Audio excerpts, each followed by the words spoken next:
Hello and welcome to 2020 Politics War Room with James Carville. I'm Al Hunt. I'm here in Washington. James is in the Shenandoah. We are proud partners with the Sign Institute at American University. We're going to learn a lot with today's show, but first, please subscribe to the podcast on Apple Podcasts, Spotify, Stitcher, or wherever you listen to podcasts. Every new listener helps. Thanks so much. So thanks for being here. You know, James, there are a lot of pressing priorities during this terrible pandemic. We all want the economy and jobs to bounce back. We all want to be able to share time and occasions with friends and family. For those like you and me, we want to watch sports again. But nothing is as important as opening schools later this summer. The educational and social costs to kids and their families of missing school is staggering and could take a long time to overcome. At the same time, COVID-19 is surging in many places, and your friend John Barry, the foremost expert on the 1918 influenza, who told us 4 months ago we're not preparing, and unfortunately that has in too many places been the case. School superintendents all over America this week are struggling with some really tough choices. To open and how, what limitations, what contingencies. One is Lisa Remy, the superintendent of schools in West Des Moines, Iowa, with 9,000 students. A lot of middle-class kids, also over a third qualifying for the school lunch program. And she is one of the most outstanding school superintendents in the entire state of Iowa. She joins us now from Des Moines. Thank you so much for being with us, Dr. Remy. Well, thank you. Thanks for having me. You have gone through for weeks what must be an agonizing series of choices. You've decided, at least for now, on a hybrid plan, giving parents the option of online learning with permission or in-person classes with very strict rules. This must have really been a tough process. Tell us how you came to your conclusion. Yeah, I would tell you it's been, when I went into school administration, I guess I never imagined that I would be in the middle of a pandemic and having schools closed for a full quarter of the last academic year, and then spending the entire summer and still continuing to plan, even though our Board of Education has made a decision, how we would open schools in the fall in the middle of a pandemic. So, you know, we've done lots of learning ourselves, looking to countries outside of the U.S. to see how they continue to keep schools open and what strategies and mitigation strategies did they put in place. We've looked at CDC guidance, of course, followed state guidance. We've talked to our school attorney. We have a leadership team that has, from our school nutrition, school nurses, getting teacher feedback, building level administrator feedback.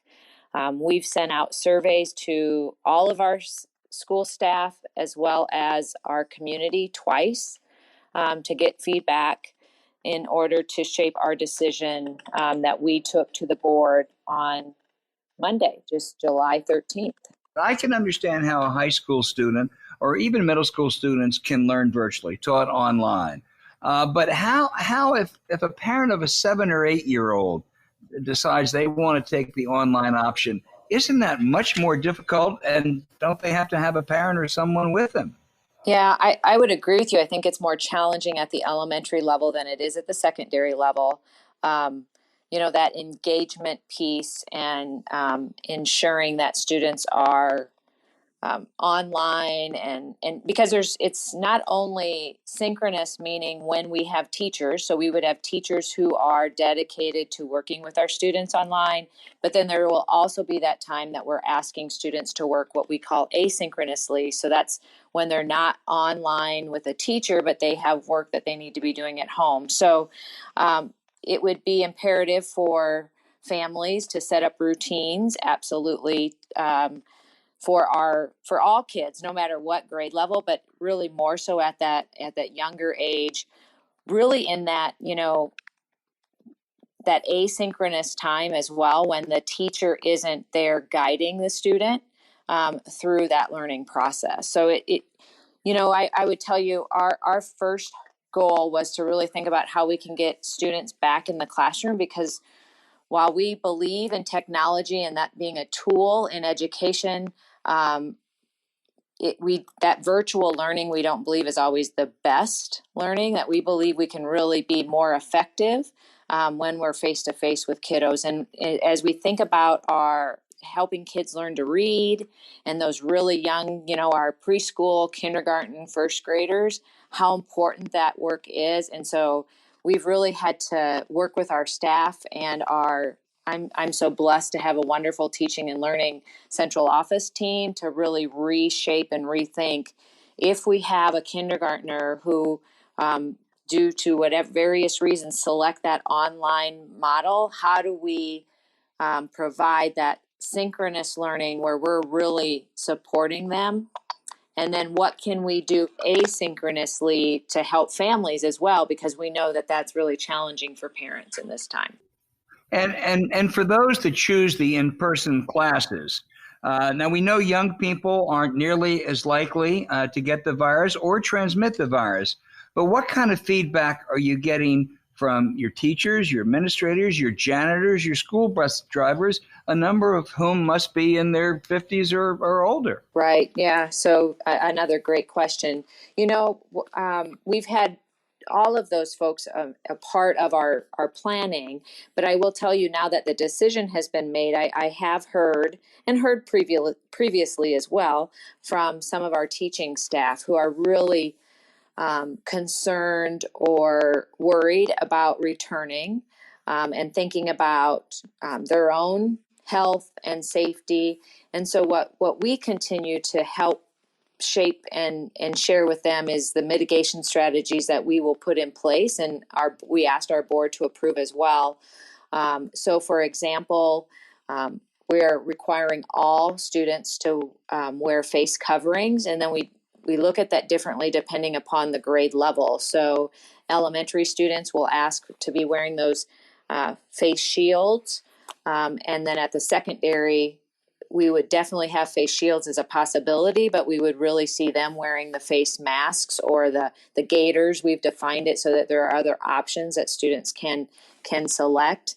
When on the bus, everybody's required to wear a face mask. We're looking at, for our drivers, for example, they will be provided with a face shield as well as face mask. We're asking students to load from the back and sit with siblings. And then obviously when we are going off the bus, they're from the front. So trying to reduce that in between time. So I haven't heard a lot of concern yet from our transportation, so our bus drivers yet. They've shared, their director of transportation has shared with me that, with the mitigation strategies, they're feeling okay about returning, and they know that they'll have some extra cleaning compared to what we've done in the past. But it's just really thinking through, and that's where it gets complex about what are all of those mitigation strategies that we can put in place to help our staff feel more comfortable about returning to the classroom this fall.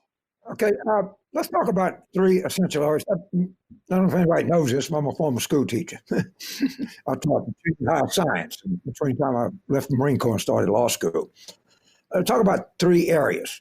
1, the bathroom. 2nd, the playground. And 3rd, food service.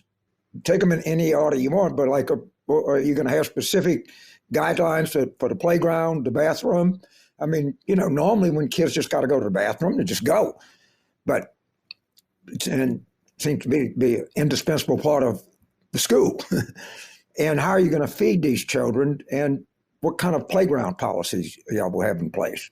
Again, I am really fortunate in West Des Moines Community Schools that I have a great team. So when I think about our director of nutrition and how she and her staff pivoted in the spring and started feeding families with grab-and-go meals a couple of different times a week for the full week, it's just pretty amazing. And so as we have been planning for fall, it will look different at the elementary than the secondary. But our first is to look at feeding students in the classroom. So instead of having large groups of students going into the lunchroom and having, a couple hundred students in the lunchroom packed shoulder to shoulder with each other, 3rd grade class, 4th grade class, the elementary students will put in, and then they will eat in their classroom. It could be we're deciding if it's a grab and go, so they'd actually walk to the lunchroom, grab it, and go back, or we're looking at the possibility of just having our food service folks deliver to the classrooms. At the secondary, we're adding lunch shifts. So to reduce the number of students in the classroom, we are going to spread out the lunch shifts across, a larger span of time.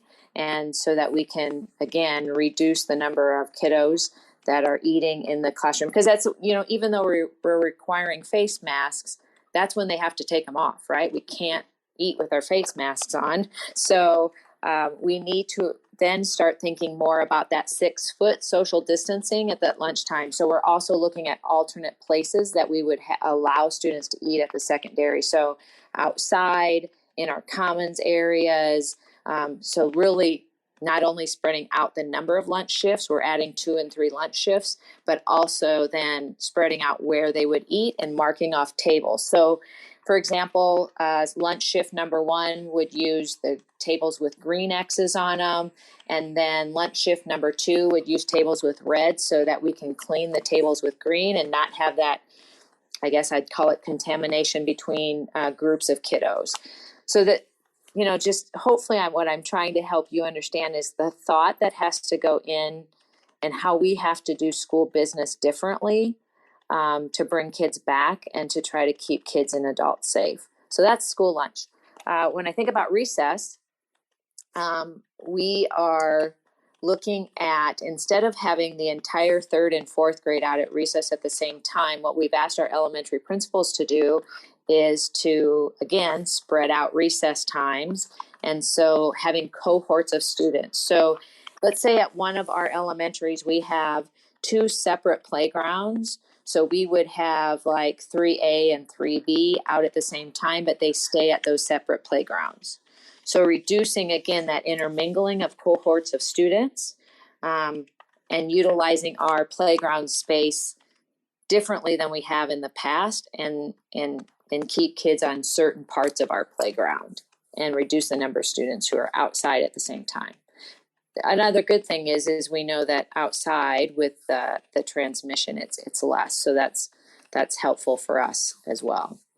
And then let's see, nutrition, recess. Bathrooms. Thank you. I knew there was another one. So, that hand washing piece is so very important, and we will need to take hand washing breaks more often than what we've done in the past. So definitely every hour, hand washing or hand sanitizing. So we will reduce the number of kiddos that we are just having go to the bathroom at the same time. Actually bring some of those hand washing stations to pods of classrooms, or I'm not going to say today that we have one for every classroom yet, because actually what we're finding is the supplies that we need aren't easy to come by. And so it's, again, thinking through that. What is our structure in the day look like?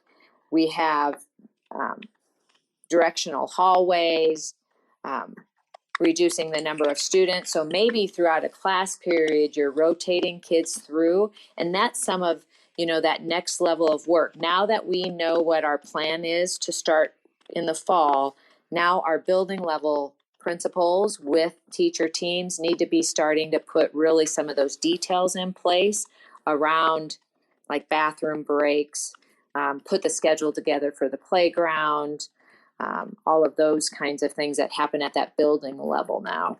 So I have a follow-up question. How many hours a week have you been working? Oh, I think if you asked my husband, he'd say 24/7, 7 days a week. But yeah, it's been immense. That's for sure. I mean, I just want people that are listening to us to understand just how difficult this stuff is. I mean, that's why we were so happy to get you on, because most people don't think about the complexities of having school in a pandemic. And, I think we get a pretty good idea of that. Well, I really thank you and every school administrator in the country. I mean, there are 480,000 bus drivers. I looked it up in the United States. I mean, people got to stop and think of what a complex organism a school is. And my hat's off to you and every school administrator in the United States. Yeah, well, thank you. I mean, it is, our jobs are complex on a regular time, but this has taken it to a level that's really hard to explain. And I guess I've shared with some people that since for us in Iowa, it was a March 13, we went on spring break and we never came back. But since March 13th, I have felt like every decision is in a very urgent category. And, and I've lived in this urgent category, and our team has. In fact, one of my team members yesterday said, "Do we realize this has been 4 months?" And yeah, they've been really difficult decisions, and decisions as you think about health and safety, and knowing also how important it is to have, as I said earlier, have kids in school, have our students back for their learning, and to move them forward educationally.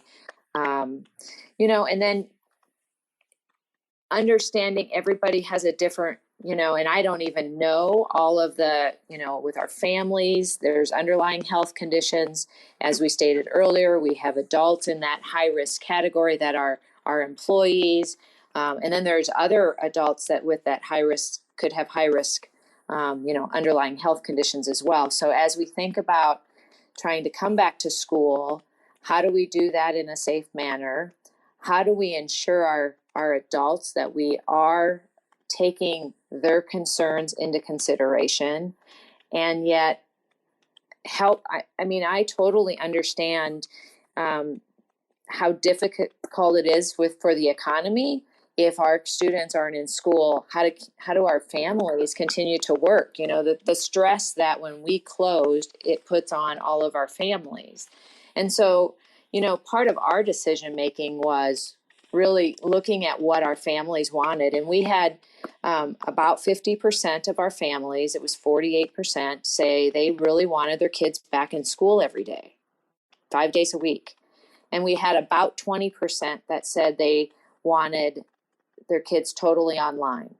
And so and then we had that, in between 30 some percent that wanted a modified approach, a couple days a week in person, and then the rest online. And so as we thought about our recommendation to our board, we thought, if we think about being responsive to our community and what's best for kids, to provide the option to our families, either in person or online, made the most sense to us, knowing that we could and will institute mitigation strategies to help keep people safe.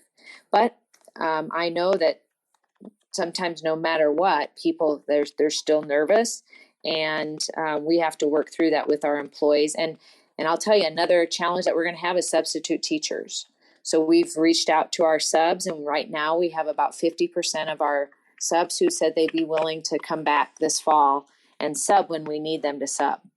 And so if you think about that, we already have challenging times in the metro area because subs work for multiple school districts. So if half of them are willing to come back, and that's a lesser number than what we've had in the past, and we've had challenges in the past covering all of our classes, and now knowing we'll have even fewer resources there, what does that look like, and what kind of stress will that put on our system? So that's the data point we just got this morning, and so now we need to start thinking, how are we going to, when we need substitute teachers, because we may have a teacher who gets sick during this time, how are we going to cover that classroom? So that's our next step. My head is exploding. Yeah. No, and let me just add, school opens, I think, scheduled to open in about 6 weeks. I think you've come up with what strikes me as a really sensible approach, given your community and everything else. But it is also true that cases are not leveling out in Iowa. They're actually increasing some. So what kind of guidance, if any, are you getting from the state? Yeah, so, that's another, thank you for that question. So I really do appreciate the Iowa Department of Public Health, but more, we work closer with our county health, so Polk County Health Department, and we, meaning our Central Iowa superintendents, had a meeting with them last week, and they put out some guidance for like fall sports. If we have a student who ends up being positive or a staff member, guidance on how we would make decisions if we close a building or a classroom and go online, go virtual, because we're going to be in and out of this in-person kind of virtual, we believe, probably for sure in the fall and I would guess all school year. I don't think the 2021 school year will be quite normal this year. And so it really is working in conjunction with Polk County Health and following the protocols that they've put in place for us. And our school nurses have worked closely with them as well. Dr. Remy, you mentioned sports, and I know enough of Des Moines to know that the Valley High Tigers are among the great football teams in the state of Iowa. They're scheduled to have their opening game August 28th against Roosevelt. Will there be a kickoff? Well, we haven't heard yet. Right now, I would say that's to be determined. And I don't know. It's, as I'm watching the colleges and what's happening there, I do have a wonder if we will end up having a football season this fall. I know that in conversations with my AD, our athletics director, that he and other ADs really would like to see fall sports happen. There's sports as well as any extracurricular, co-curricular, music, and so forth, all play a really important role in our students' lives. And so to be able to see them move and happen would be awesome. I wonder about certain sports like football. I'd even say volleyball and the close connection. Iowa allowed baseball and softball to happen. They started in mid-June. And if you followed any of that, you've seen that some teams, due to COVID cases, have had to then cancel their season after a couple weeks. We, knock on wood, we here in West Des Moines, our kids have stayed healthy and we're still having a season. So they're going into postseason play actually at the end of this week. So, but those, baseball and softball, the contact is not like football. And so, we're waiting to get some guidance from the girls and boys athletic unions. And I don't know, hopefully by the end of July, we'll hear more on that. But I'm skeptical if we'll have a season. What is the morale of your staff and teachers and just the whole thing? Do you have a morale issue, or how's it plan? This has got to be stressful on a lot of people. Yeah, we have a wonderful staff. Let me first say that. But I do know when you say it's stressful, there absolutely, we have some, just like in any organization. So when I think about all of our employees, we have, if you included substitute teachers, it could be anywhere up to close to 2,000. But without substitute teachers, we'd say we typically have about 1,700 staff. And that's teachers, bus drivers, child care providers, all that we do. And so you have some that are just really anxious and ready to get back to work and thanks for the mitigation strategies. And then you have others that are really concerned because of the possibility with the recommendation and what the board approved Monday night, we could have classrooms that have 26 kids in them, depending upon, we don't know yet, the parents will select which model by the end of July. And so I've heard from some teachers since Monday night's decision that their stress level has gone up because they're concerned about having possibly a full classroom. And, I talked to them about the different cleaning strategies that will be in place, the mask wearing and the research behind that and how that helps. And then also the other possibilities that if possible, and this isn't always possible, take the class outside when the weather's nice enough. And if what you're doing in class, would allow for that, like if you could do that, to be outdoors as well. So, but I do know that the meeting I was in earlier this morning with my small superintendent team, I said, based on some conversations I said, we've got to start thinking about how can we help our staff who are really concerned about returning this fall, and start strategizing on what those strategies could be, and what time can we give them. That's the other piece. There's stress, not only just about having 26 in the classroom, but today I'm teaching face to face, and then, oops, we have a case, and then tomorrow I might have to be online. So that planning and giving them time to be able to plan, to be prepared for when we have to move between in-person and online learning. Well, I have to tell you, I tell you what we really learned, Dr. Remy. We sit here in Washington or other places, and it's open or don't open, and in person or not. And it almost makes it seem like it's an easy decision. What you, I think, have really, really elucidated today is these are really tough choices. And it's not that anyone is always right or always wrong, but it's critical that kids go to school, and it's critical that the virus not spread. And that's the dilemma that's been put in your lap. And you've not only taught us a lot today as the great educator you are, but it seems to me that you're certainly heading in the right track. And we really thank you a lot for being with us. Well, I do appreciate you having me on. And I will say, I think you said it, there isn't the right plan, right? I mean, it's a difficult decision that schools are in, and there isn't a perfect plan. So yeah. And the cost, the cost that I think the state or the school AASA, so the National Superintendents Association, I think they estimated the cost to reopen schools is like an extra $490 per student.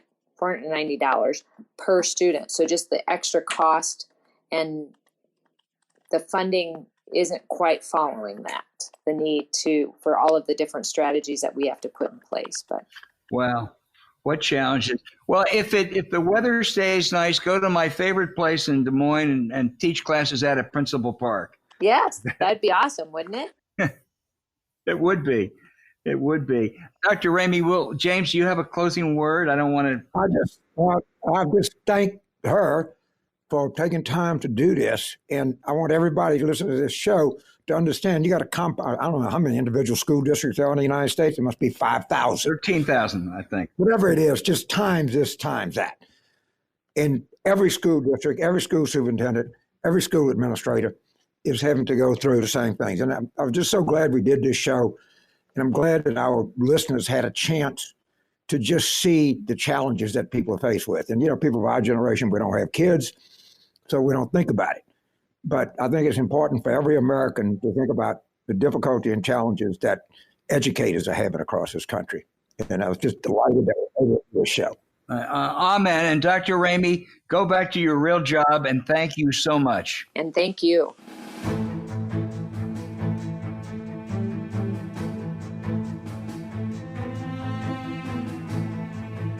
We have one more guest today, James. Ben Sheehan is a very humorous and a very talented young man, James Carville. He inherited, honestly, from his mom and his dad. We've worked with his dad, both of us have, and he's the best in the business. Ben has written a very funny and also an insightful book. Oh my God, what the F does the Constitution actually say? The inspiration, I think this is right, Ben, is that we teach history in school, but we don't teach civics. Most Americans don't even know there are three branches of government, you write. And I suspect if I went out and I quizzed people on what's the Bill of Rights, I'd be lucky to break double digits. No, you're completely correct. It's something that we used to teach a lot of, we teach a lot less of, and we've sort of gotten to this place where we're shoehorning it into social studies or to U.S. history, but it's really its own focus and its own subject, knowing the mechanics of government so that we can both affect it and participate in it. Well, it's also the parts I love. I mean, what you do is you then you write, each amendment, each article, the Declaration of Independence. Then you give your own little interpretation. And after the Declaration, you basically say, look, King George, if you didn't get what we're saying, it's fuck you. And I think that really adds to the understanding. But one of the things that struck me was reading, I read the Constitution a number of times. I've written a little bit about it. I don't have James Carville's legal scholar background. But, when I read about the Ninth Amendment, which I hadn't paid a whole lot of attention to, frankly, it really dawned on me. Madison, as you put it, was saying, hey, there's a bunch of other rights that we probably forgot, but you have those rights too. And that, in a way, is a refutation of those strict constructionists like Alito and Thomas. Yeah, and this is something that he had the wherewithal to understand. The Bill of Rights, it's sort of the context of it being that this was something that was agreed to before the Constitution was signed. There were a lot of states and representatives from those states who were extremely hesitant. They thought that this Constitution was giving the federal government too much power, and that's kind of what they wanted to avoid. So in exchange for the final ratification votes on the Constitution, Madison promised some of those delegates that he was going to add a bunch of amendments, which became the Bill of Rights, to protect from government overreach and intrusion. And it actually started with 19 that he drafted, and then that was whittled down by the Senate and the House to 12 that they then sent to the states, and the states ratified 10, and those have become the 10 we all know about. But this was very much his design to say, we're thinking of a lot of stuff, but there are some other things that we didn't include, and just because they're not in here doesn't mean that you don't have them. Well, it's clear that look, Washington and Jefferson are the most celebrated of the founders.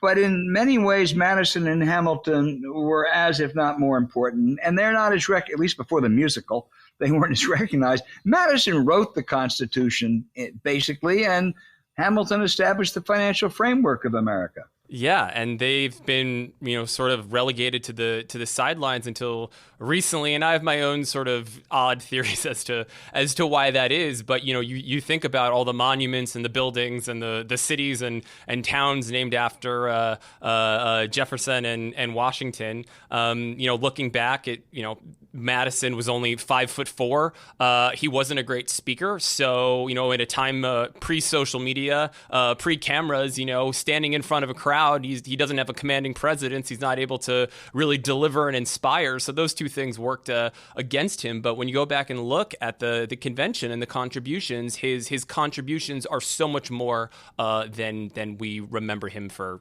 doing. He also, I'm turning it over to James now. He was born in my hometown, so that's another great feather in his cap. Orange, Virginia. Go ahead, James. So, Ben, when you saw the faithless electors case come out of the Supreme Court 9-0, mm-hmm. Were you pleased, displeased, or not that interested in the decision?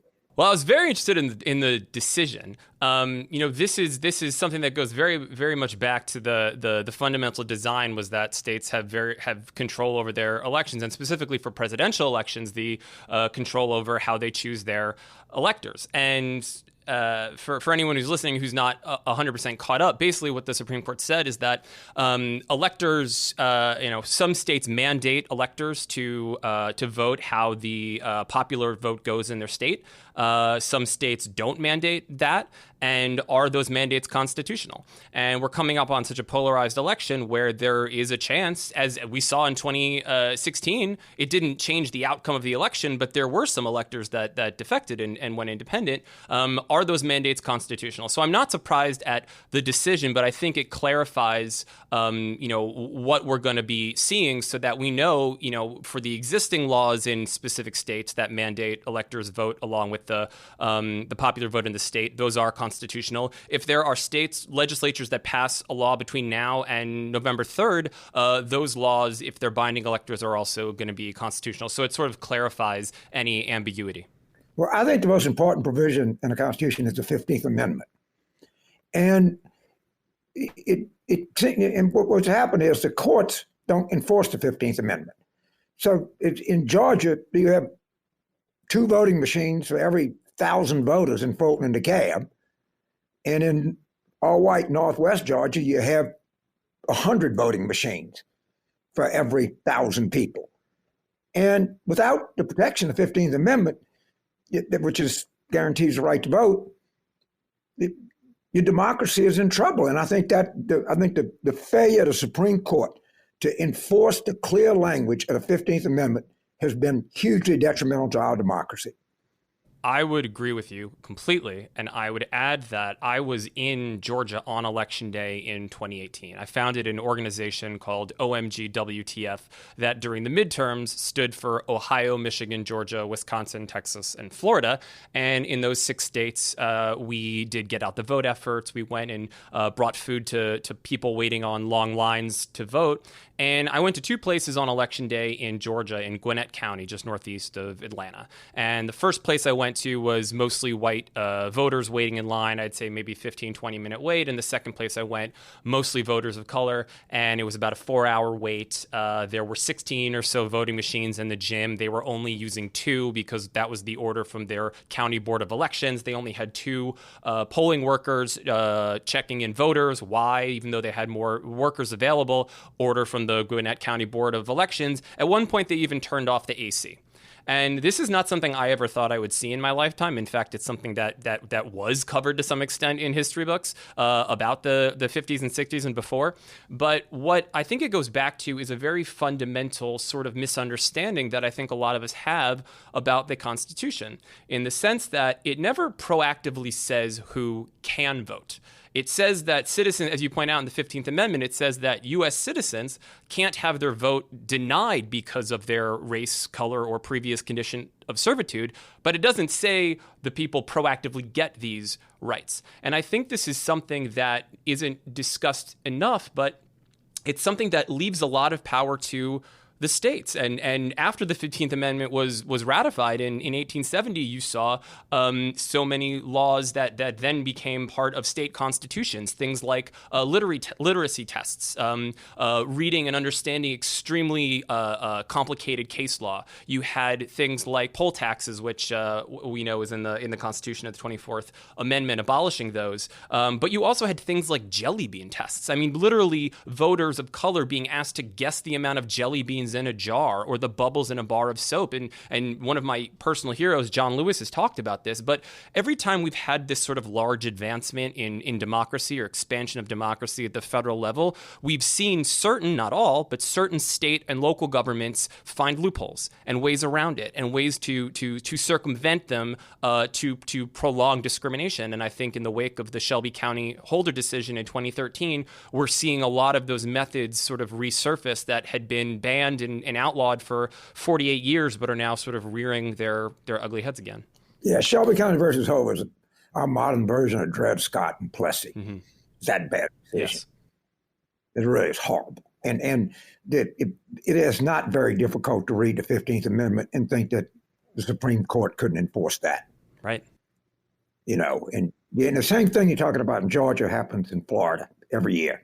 It's just outrageous. Well, I remember when, and also, you know, the F in OMGWTF was Florida, and so we were involved in, we supported the governor's race, and we did an event in University of Central Florida with 1,000 students, and Senator Bernie Sanders spoke, and we all marched over to vote after that. But one thing that I learned about in the wake of the governor's race is all the absentee ballots by mail that were thrown out because of signature mismatch, and you literally have people who are not trained forensic specialists, who are volunteer poll workers, who are sitting there looking at a signature either in a photo of a driver's license or a social security card, and then a signature on the back of an absentee ballot, and making their best guess as to whether or not the signatures match, and then discounting ballots or counting them based on that. And this is something that keeps me up at night. I'm very worried about this, but to your point, we're seeing different versions of the same sort of suppression in different states that were previously covered by the Voting Rights Act that are no longer, thanks to Shelby County Holder. But these are all these sort of new iterations, again, of a very old problem, and it's not specific to one state. Well, I hope all of our listeners will get Ben Sheehan's book. It's OMG WTF. I think it stands for something slightly different than the 2018 states, Ben. And it's Does the Constitution Actually Say? ? You will learn a lot, but you also will have a lot of fun reading. Ben Sheehan, say hi to your dad, and thanks for being with us. I will. Thanks so much for having me.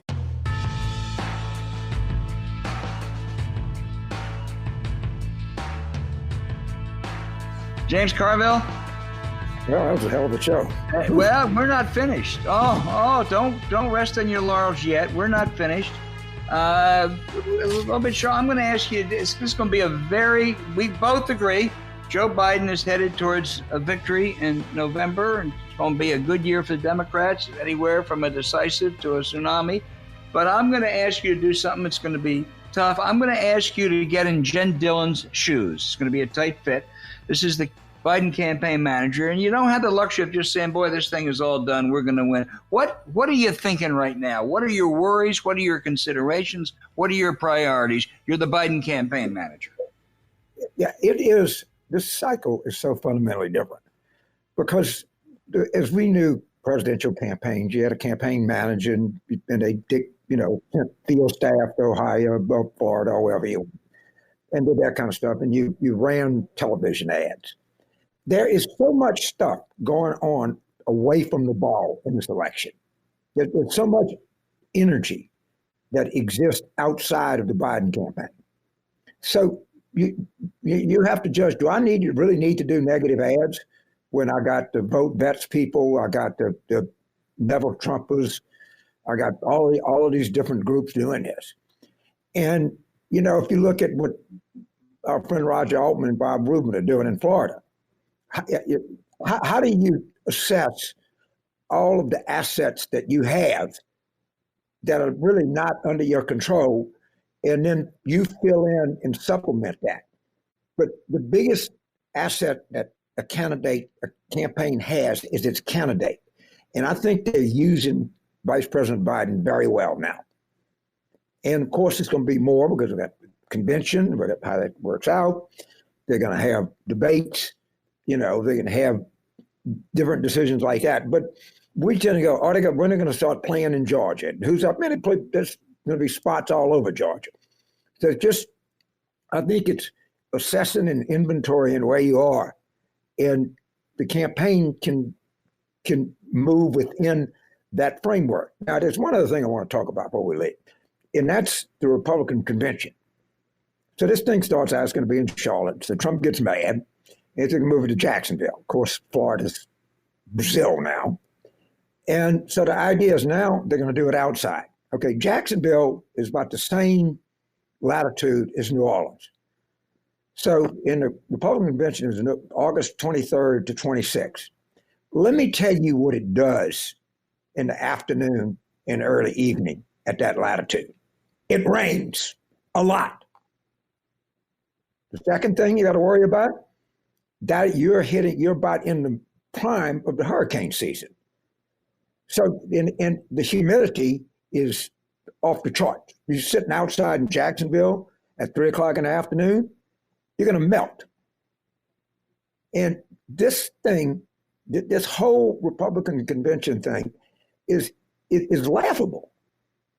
It's laughable. And it's all because of him. And now, no one wants to go. I mean, all of the, even Mitch McConnell's not going to go. But it is going to be a catastrophe wrapped in a fiasco. I mean, this is really a stupid thing. It is, and the biggest winner in this is Charlotte, North Carolina, because they're not stuck with it. Let me just wrap up finally the Jen Dillon thing. If you're a campaign manager, even when things look as great as they look now, you have to have a worry. You have to think, okay, what is my biggest worry, so I can prepare for the eventuality that something bad may happen. What's your biggest worry right now? That they launch some kind of attack, like a swift boat thing, right? Or the email or something, and you don't tend to it, and it causes an infection. All right, I don't think that's going to happen, but that would be worrying me. Oh, James, we know it's going to happen. We know they'll do it. The question is whether it's effective. I don't think it'll reach infection stage. Right. Of course it goes. I mean, and so far nothing has worked. And there's a very good piece in 538 I just read where actually Biden has more enthusiastic voters than Trump, and it's very good because you're right. People aren't as enthusiastic about voting for Biden, but what they're really enthusiastic about is voting against Trump. And that's where the real enthusiasm gap is. And when people understand that, I think Jen has got a sterling reputation from everybody that I talk to. Me too. And I think that they understand that too. There's just a lot of, the biggest thing they got to do is they have to harness this energy. They have to harness this energy, because you couldn't create energy like Trump creates energy. It's just impossible. So when you got a bucking bronco, you just got to hang on and ride sometimes. Hang on and ride, right. Before we go, we're going to try something. We're going to steal from an old television show that I used to do and have an outrage of the week at the end. But we're going to have a caveat. We cannot do anything that's related to Trump, because if that were the case, we would just have to top ourselves every week, because everything he does is an outrage. So it's kind of a non-Trump outrage of the week. And I'm going to go first. ESPN suspended their really top-notch NBA reporter, Adrian Wojnarowski, for an obscene tweet he directed at Missouri Senator Josh Hawley. Now, Adrian could have been a little more artful, but this is terrible overreaction. The real offense here is not the reporter, but is Senator Hawley, who, playing to racist elements in the Trump base with an eye to 2024, complained NBA players are allowed to show support for social justice, but not but they can't put in anti-Chinese or pro-peace slogans on their back. Senator, let me explain something to you. Almost 80% of NBA players are African Americans. They care deeply about racial injustice illuminated by the murder of George Floyd. By bringing in these other matters, you are debasing that concern. But then again, you're the same senator who wants to keep those military bases named after pro-slavery Confederate traitors. James, I'm with Adrian. Yeah, I guess my outrage would be, if any mistake anybody makes now is met with the death penalty. This is all across the spectrum. I mean, there are misdemeanors, there are felonies. That there are some crimes that give you a year, some give you life imprisonment. All right? And when the culture, all across the spectrum of the culture, when it becomes as unforgiving as it is becoming, the result is not going to be good. It's not going to be good. And everything in this world has perspective. Everything in this world has nuance. And what that guy did, maybe he shouldn't have done it. All right? Maybe like a reprimand, you kick him off the air for 2 weeks or something like that. But no, everything, there is no penalty in American culture other than the death penalty. And that's just not the way to run a country. Yeah, and Senator Hawley will get no penalty, unfortunately. But this has really been an interesting show, James. I think I probably learned more from this than any show we've done.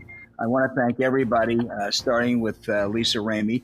And I thank everybody out there for listening to 2020 Politics War Room. Follow the show on Twitter at Politics War Room. More and more people have been emailing the show, politicswarroom@gmail.com. If you have a comment or question for us, appreciate your feedback. Thanks for subscribing, and please rate with a nice review if possible. Please be safe out there. That includes you, James, and we'll talk again next week.